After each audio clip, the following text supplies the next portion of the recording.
Ce programme est financé par les amis et partenaires du ministère de Joyce Meyer. Laissez-moi juste vous demander, est-ce que vous vous parlez? Bien sûr que vous le faites. Nos pensées sont vraiment nous en train de nous parler. Nous nous parlons à propos de comment nous ressentons certaines choses, comment nous voyons les choses, ce que nous ne voulons pas voir arriver. Mais je veux vous demander spécifiquement, comment vous parlez-vous à propos de vous-même? Je pense que beaucoup de gens ne s'aiment pas vraiment beaucoup et ils ont vraiment une opinion déplorable d'eux-mêmes. Il semble que les gens ont soit une trop haute estime d'eux-mêmes et ils pensent qu'ils sont meilleurs que tout le reste des gens et qu'ils ont toujours raison, soit ils ont une mauvaise opinion d'eux-mêmes et ils pensent qu'ils ne peuvent rien faire comme il faut, qu'ils ne savent rien et ont une mauvaise opinion d'eux-mêmes. Et vraiment, nous devons nous voir en Christ. Nous avons tous des fautes, et s'il n'y avait pas la miséricorde de Dieu, nous ne pourrions jamais avoir le pardon pour ses faiblesses et ses échecs et les péchés que nous commettons, mais on a aussi des points forts.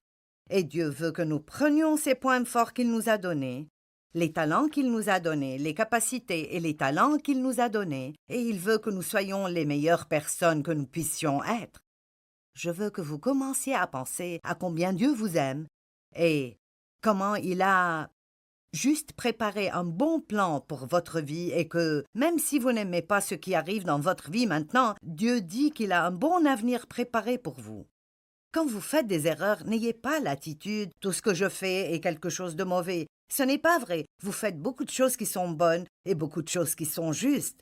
Et en fait, je pense que tous ceux qui regardent maintenant, il y a une très grande probabilité que vous faites beaucoup plus le bien que le mal. Mais si vous vous concentrez juste sur les mauvaises choses, alors vous allez avoir une très mauvaise opinion de vous-même. Laissez-moi demander de nouveau, comment vous parlez-vous de vous-même? Je pense que si vous apprenez à vous parler d'une façon divine à votre propos, alors vous ne serez pas dévasté quand d'autres personnes parlent de vous d'une façon qui est mauvaise ou blessante. Alors commencez à faire attention aux pensées que vous avez quand vous êtes seul, parce que c'est vous en train de vous parler vous-même, et vous pouvez vous parler de vous-même d'une façon qui vous sera bénéfique, au lieu de vous parler d'une façon qui vous fera du mal.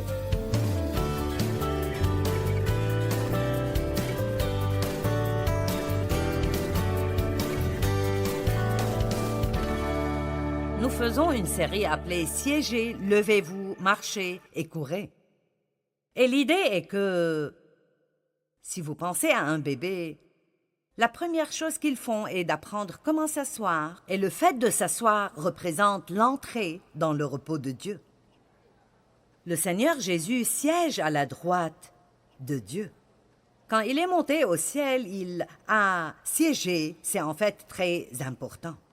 Il a siégé parce qu'il a fini ce qu'il a été envoyé faire et il est entré dans le repos surnaturel et merveilleux de Dieu. La Bible dit dans Éphésiens 2:6 que nous, vous et moi, sommes aussi assis dans les lieux célestes en Jésus-Christ. Maintenant, ce que cela veut dire est que nous vivons dans deux endroits en même temps. Clairement, je suis ici sur la plateforme, vous pouvez me voir, mais intérieurement, dans mon cœur, dans mon âme, je siège dans les lieux célestes ce soir parce que je fais vraiment confiance à Dieu et je suis entré dans le repos de Dieu concernant tout ce qui arrive ici. Donc, mon corps est ici, mais mon cœur est assis dans les lieux célestes avec Christ, confiant qu'il fera ce que lui seul peut faire. Vous pouvez vivre de cette façon.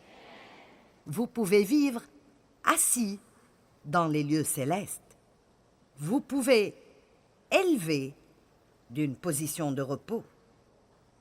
Vous pouvez être dans des situations difficiles, faire toutes les demandes de crise et toujours être dans le repos de Dieu intérieurement. Votre vraie vie est en vous, ce n'est pas ce qui arrive autour de vous. Votre vraie vie est en vous et vous pouvez avoir des circonstances merveilleuses mais sans paix et être misérable. Vous pouvez avoir des circonstances misérables et avoir la paix et avoir une vie merveilleuse. Donc, ne regardons pas nos circonstances autant que notre cœur. Si notre cœur est droit devant Dieu, alors tout le reste marchera. C'est si merveilleux d'être dans le repos de Dieu. Maintenant, la chose suivante que nous pouvons faire est de nous tenir fermes en Dieu. Et nous pouvons tenir ferme devant l'ennemi. Et nous avons appris à ce propos ce matin.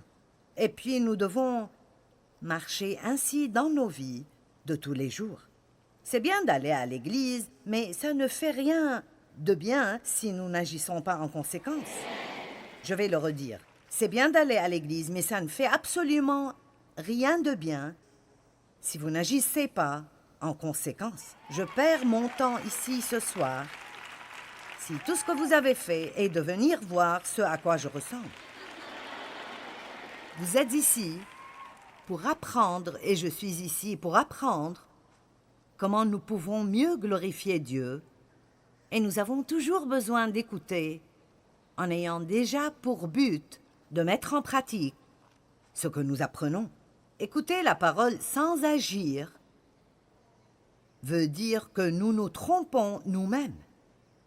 La Bible dit aussi que nous pouvons courir notre course, et je pense que beaucoup de personnes se trompent concernant l'ordre. Beaucoup de personnes sont sauvées et essayent de courir avec Dieu, de faire de grandes choses. Elles ne savent pas comment siéger, ni comment se tenir debout.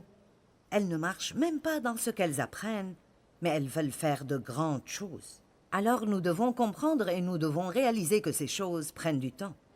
Notre relation avec Dieu est comme un cheminement et je pense que comme maintenant je marche avec Dieu depuis très longtemps, je pense beaucoup à mon cheminement. Et c'est merveilleux, toutes les choses qui sont arrivées dans les 40 ans où j'étais dans cette relation sérieuse avec Dieu. J'ai été sauvée longtemps avant cela, mais je n'étais pas sérieuse. Et j'aime parler de cela parce que beaucoup de personnes vont à l'église et rentrent chez eux. Et vous dites, « Es-tu un chrétien? Eh bien, je vais à l'église. » Eh bien, cela ne veut vraiment rien dire si ça n'affecte pas vos vies. Et vous ne le vivez pas dans vos vies de tous les jours. Alors ce soir, nous voulons parler de ce que la Bible dit de la marche. Nous marchons dans la foi. Nous marchons dans l'amour. Nous marchons comme Christ a marché. 1 Thessaloniciens dit « Nous vivons pour plaire à Dieu ». Colossiens 3 dit « Nous ne vivons pas comme les païens vivent ». Jean dit « Nous devons marcher dans la lumière ». J'aime Éphésiens 5 et nous allons le regarder un peu plus profondément. Nous devons attentivement regarder comment nous marchons. J'aime celle-là. Galates 5 dit que nous devons marcher dans l'esprit et la Bible nous enseigne que nous ne devons pas marcher dans la chair. Maintenant, la marche est essentiellement une combinaison de pas. Je fais un pas, je fais un autre pas, un autre, un autre, un autre, un autre, et puis je dis que je marche. Eh bien, chaque pas, c'est ce dont nous parlerons ce soir, c'est un choix que nous faisons. Marcher avec Dieu veut dire faire des choix en utilisant votre libre arbitre pour faire la volonté de Dieu. Oui, nous avons un libre arbitre. Dieu ne nous manipulera pas, il ne nous contraindra pas, il ne nous forcera pas.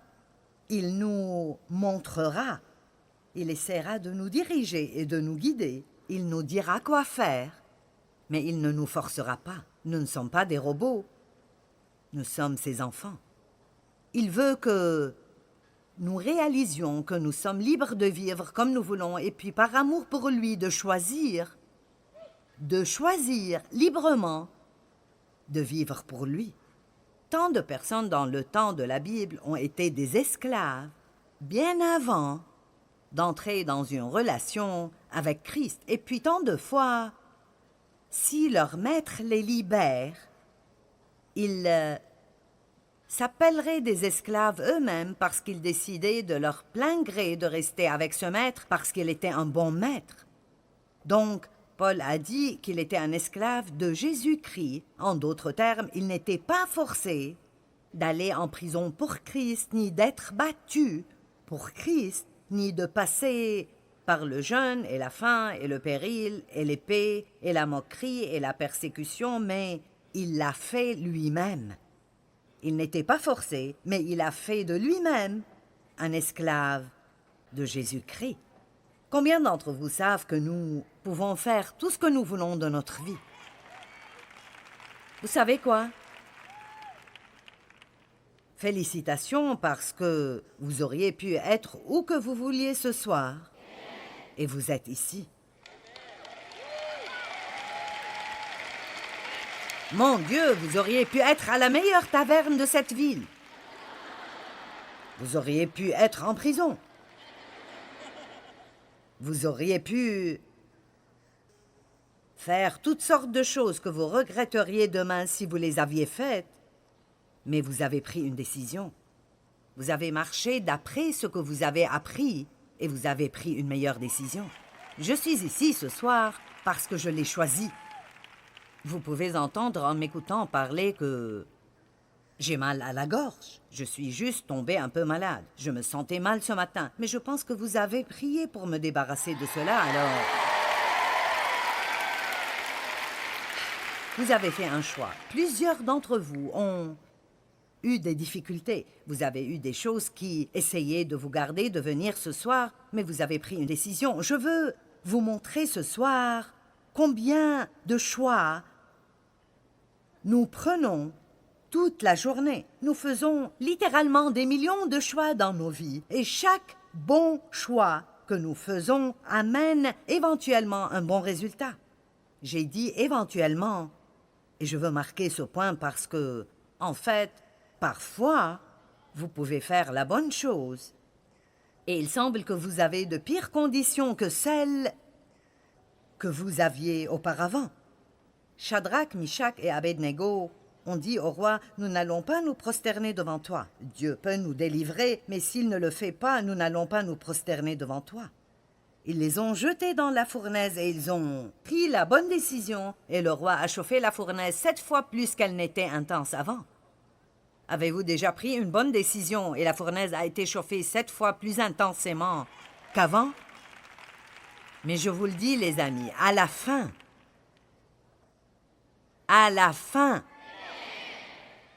nous allons parler de certaines choses ce soir que je n'avais jamais partagées avant. Je vais vous parler un peu de l'éternité et du ciel et de comment nous devons faire certaines des choses que nous faisons juste en ayant les yeux fixés sur la fin.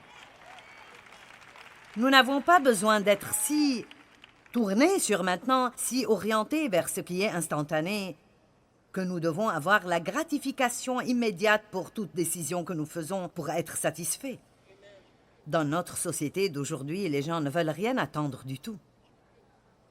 Ils veulent la gratification instantanée, mais ce n'est pas comme ça que Dieu travaille. Et tellement de fois, nous prenons de bonnes décisions et nous devons attendre un moment pour avoir les bons résultats.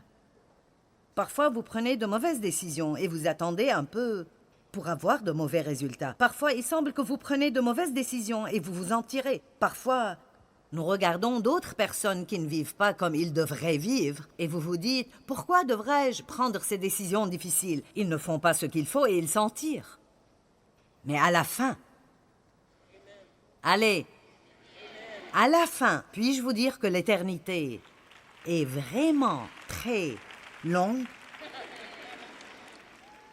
Le temps sans fin ou pas de temps. Dans l'éternité, il n'y a pas de temps. Et vous savez, les premiers chrétiens, ils acceptaient d'être dévorés par des lions simplement parce qu'ils avaient une foi si forte en la vie éternelle et l'éternité. Je veux que vous soyez bénis maintenant, mais plus que je ne veuille que vous soyez bénis maintenant, je veux passer l'éternité avec vous au ciel. Amen. Et j'ai juste ressenti dans mon cœur ces derniers temps, et je pense que j'ai assez enseigné pour faire confiance en ce que Dieu me met à cœur. Je crois que c'est quelque chose dont Dieu veut que je parle aux gens un peu ici et là. Et j'essaierai d'incorporer ceci dans mes messages, parce que je pense que nous devons vraiment réaliser que nous sommes des étrangers qui passent à travers cette vie, et nous ne devons pas trop nous attacher aux choses d'ici. Nous n'avons pas besoin de vivre pour ce qui arrive ici. Nous ne devons pas vendre nos âmes ou même des parties de nos âmes pour la renommée ou la fortune ou pour être célèbres ou pour obtenir une promotion au travail. Nous devons être sûrs que nous faisons attention à comment nous marchons et à ce que nous marchions comme Dieu a marché, que nous marchions dans la foi et dans l'amour et avec Dieu. Et cela veut dire que je prends des décisions toute la journée. C'est plus que juste avoir une église où je peux aller et une liste de choses spirituelles que je fais chaque semaine. La chrétienté est un mode de vie et elle est une marche qu'on doit prendre. Amen. Et chacun de nous doit seulement être préoccupé par sa marche. Nous ne devons pas regarder d'autres personnes et dire « Eh bien, tu n'es pas où tu es, je suis le seul ». Si vous êtes les seuls, alors que votre lumière brille plus fort que jamais auparavant. Guidez quelqu'un d'autre qui marche dans l'obscurité. Je pense que beaucoup d'entre vous sont sur le point de prendre des décisions, même sérieuses. Et je vous demande de ne pas prendre de décisions qui semblent bonnes maintenant, mais de prendre une décision que vous croyez vraiment que Dieu veut que vous fassiez. Soyez des investisseurs, pas des parieurs. Un investisseur met son argent dans quelque chose en croyant que, éventuellement, dans le futur, ça portera beaucoup de fruits. Aucun investisseur ne s'attend à investir et récolter le matin suivant. C'est la raison pour laquelle beaucoup de gens ne gardent jamais vraiment d'argent. Et ils finissent par ne pas être préparés dans des années futures dans la vie parce qu'ils veulent un résultat immédiat maintenant. Ils ne veulent pas mettre cet argent de côté et le laisser.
C'est travailler pour le futur, alors après le futur vient et ils sont tristes et ils finissent par devoir dépendre d'autres personnes qui prendront soin d'eux. Ce qu'il faut faire est de donner un peu, de dépenser un peu et d'épargner un peu. D'après vos limites, et quand vous faites ça, Dieu élargira votre territoire et vous pourrez donner plus, dépenser plus et épargner plus. Mais nous devons faire tout cela si nous voulons être bien préparés pour le futur. Un parieur, en contrepartie, prendra toujours la mauvaise décision en espérant qu'il s'en tirera. Vous pensez que toute jeune fille qui couche avec quelqu'un le fait en pensant qu'elle tombera enceinte? Non, elle espère en ce moment de décision qu'elle sera celle qui n'aura pas de problème. Est-ce que vous pensez que tous ceux qui commencent à prendre de la drogue commencent à espérer qu'ils ne seront pas accros à ces drogues? Non, ils ont entendu toutes les histoires horribles, mais ils pensent « Oh, ça n'arrivera pas avec moi, je vais juste tenter ma chance. » Allez!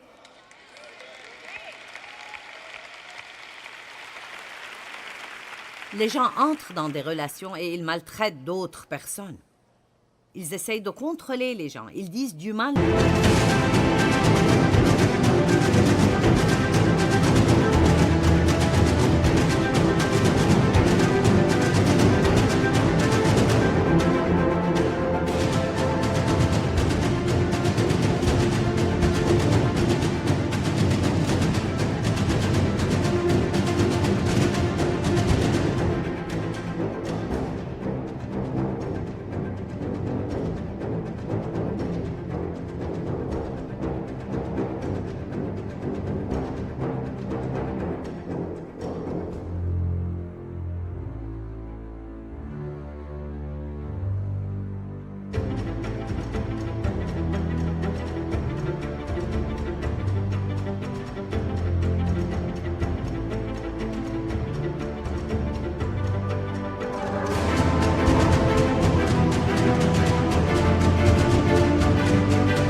traitent mal, pensant que cette personne sera toujours dans leur vie. Mais écoutez, le jour viendra où ils diront « bye bye ». Je ne veux plus être traité comme ceci. Alors je vous demande de vivre maintenant, pour l'avenir. Je vous demande de prendre des décisions maintenant qui vous rendront heureux plus tard. Je ne veux pas être une vieille femme qui n'a rien d'autre que des regrets. Je veux dire merci, Seigneur, parce que tu m'as aidé à prendre de bonnes décisions. Les choix et les décisions sont les résultats du libre arbitre. Possiblement l'un des versets les plus importants est Deutéronome 30, 19. J'ai mis devant vous la vie et la mort, le bien et le mal. Choisissez la vie, afin que vous viviez, vous et votre descendance. Amen. J'ai mis devant vous la vie et la mort, le bien et le mal. Choisissez la vie, afin que vous viviez, vous et votre descendance. Dieu donne des conseils, mais il ne nous force pas. La Bible nous enseigne qu'il y a un chemin étroit et un chemin large. C'est dans Matthieu 7, 13 et 14. Nous ne lirons pas cela ce soir, mais Jésus a parlé de cela et il a dit que le chemin large est un chemin facile. Les résultats instantanés, c'est là que tout paraît bien. Vous avez beaucoup de compagnie sur le chemin large. Vous n'êtes jamais seul sur le chemin large, mais il y a aussi un chemin étroit. Et je vous dirai qui d'autre est sur ce chemin étroit, Jésus. Et si vous voulez marcher avec lui, c'est sur ce chemin que vous devez marcher. Sur ce chemin, il n'y a pas de place pour tous nos bagages de la chair. Il n'y a pas de place pour haïr les gens et être amer et rancunier et en colère parce que je n'ai pas eu un bon commencement. Il n'y a pas de place là pour que je m'apitoie sur moi-même tout le temps et murmure et grogne et me plaigne. Si vous choisissez de vivre sur le chemin étroit, la Bible dit « il mène à la vie ». Si vous choisissez de vivre sur le chemin large, il mène à la destruction. Soyez un investisseur, pas un parieur. Amen. Maintenant, laissez-moi vous dire de bonnes nouvelles. Eh bien, tout d'abord, ouvrons à l'Apocalypse chapitre 22, verset 12. « Oui, dit Jésus, je viens bientôt. Je viens bientôt, j'apporte avec moi mes récompenses pour rendre à chacun selon ses actes et le mérite de ses œuvres. Maintenant, nous ne sommes pas sauvés par les œuvres, mais par la grâce. Mais nous recevons des récompenses ou nous perdons des récompenses d'après comment nous vivons ici sur la terre. Donc, vous pouvez être satisfait en vous faufilant à peine par la porte arrière du ciel. Mais je ne veux pas vivre ainsi. Je suis un goinfre spirituel. Quand j'y arrive, je veux tout ce que je peux avoir. Amen. Et alors, j'ai juste ce plan. Mon Dieu, je veux faire un séminaire avec Jésus, Moïse et Élie. Je veux dire, vous savez, et je prie pour qu'au ciel, Dave ne conduise pas, mais que je conduise moi-même. Moi, je m'occupe du char au ciel. Amen. Combien d'entre vous comprennent quand je dis que nous devons prendre des décisions maintenant, que nous ne récolterons pas jusque-là? Je veux dire, et si vous viviez 100 ans, où est le problème? Qu'est-ce que c'est devant l'éternité? Nous passons juste par cette terre. Savez-vous que tout ce que vous possédez, tout et chaque vêtement que vous avez, tout bijou que vous avez, votre voiture, votre maison, tout ce que vous avez est en train de pourrir? Et si vous ne le croyez pas, allez visiter une décharge. Ce qui est là-bas était le rêve de quelqu'un. Les gens gâchent leur mariage pour ce qui est dans cette décharge maintenant. Ils n'ont plus de relation avec leurs enfants à cause de ce qui est dans cette décharge maintenant. Ils vendent leur âme au diable pour ce qui est dans cette décharge maintenant. Non. Je vais vivre pour après. J'ai beaucoup de temps. Avec Dieu dans l'éternité. Les bonnes nouvelles sont que, même quand nous marchons, nous tombons parfois, spécialement les bébés quand ils commencent à marcher. Donc, nous pouvons lier cela au fait d'être un bébé chrétien.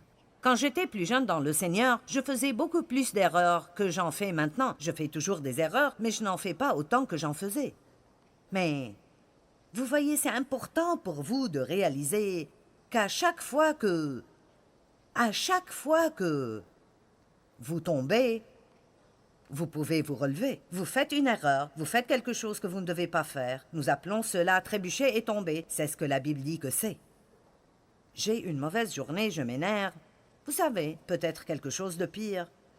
Je dis un mensonge, quoi que ce soit. Vous dites que vous êtes malade alors que vous ne l'êtes pas, et le jour suivant vous dites « Je sais que je n'aurais pas dû faire cela ». Alors, vous vous sentez mal. D'accord, donc, vous êtes tombé, vous ne marchez plus, vous êtes tombé, mais vous pouvez siéger de nouveau. Vous ne pouvez pas aller d'être par terre à marcher.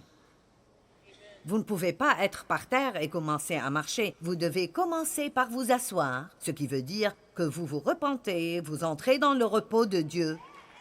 Allez, vous retournez dans le repos de Dieu. D'accord, Dieu, je ne me sentirai pas coupable et condamné. Je suis désolé, je me repens, je ne vais pas refaire ça. Merci pour ton pardon. Donc maintenant, vous siégez. Maintenant, vous allez vous lever de nouveau et être fort en le Seigneur, tenir ferme contre l'ennemi qui essaye de venir et dit « Tu n'es pas une bonne chrétienne, Dieu est en colère contre toi. Qui es-tu pour essayer de faire quelque chose pour Dieu ?» Vous vous tenez contre lui, puis vous continuez à marcher dans le royaume. Donc c'est là la bonne nouvelle quand vous faites cette marche. Vous allez tomber parfois, mais vous pouvez retourner à siéger, puis à vous tenir debout, puis à continuer tout de suite votre marche. Eh bien, comment votre vie changerait si vous saviez pour sûr que Jésus reviendrait aujourd'hui?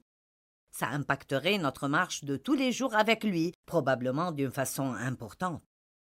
Et je veux vous encourager à vivre comme s'il revenait aujourd'hui et à marcher dans la foi et l'amour et l'obéissance.